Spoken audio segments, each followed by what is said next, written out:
Helingsfasen er jo en fase, der starter, når du har været igennem stressfasen. Først sker der et eller andet uventet, altså du får et trauma af en eller anden slags.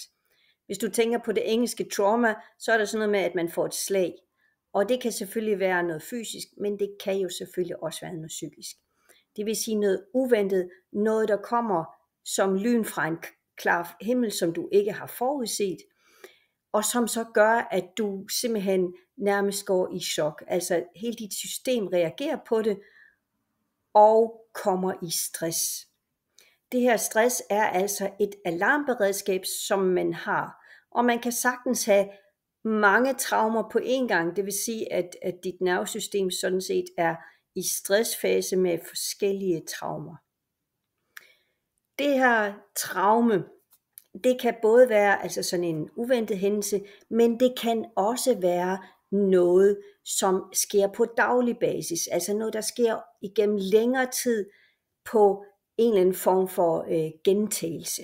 Det vil sige, igen og igen er du i en eller anden situation, hvor du ikke har mulighed for at trække dig væk, hvor du ikke har mulighed for at passe dig på dig selv på den måde.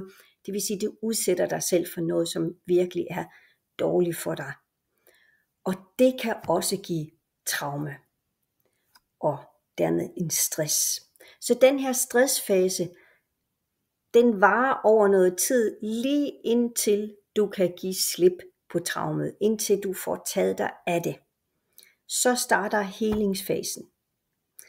Og ifølge Metasundheden, som jeg er absolut enig med, jamen så starter helingsfasen, og den bliver lige så lang, som din stressfase har været. Så hvis du for eksempel, hvad jeg jo tit bliver spurgt om, jamen, hvor lang tid vil det tage for eksempel for en knyst? Jeg har en knyst, den har jeg haft altid, og det kunne for eksempel være 10 år. Jamen, så tager det også 10 år for den ligesom at hele op. Men man kan jo selvfølgelig gøre noget godt.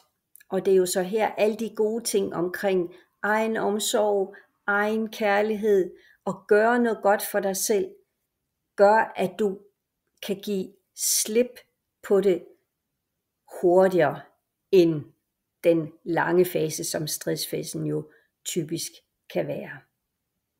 Jeg håber, det svarede på dit spørgsmål, og ellers er du velkommen til at stille mig spørgsmål.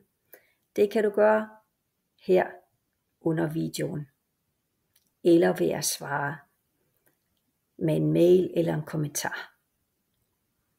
Tak for dig fra Danmarks første fodlæser til dig. Masser af kærlighed.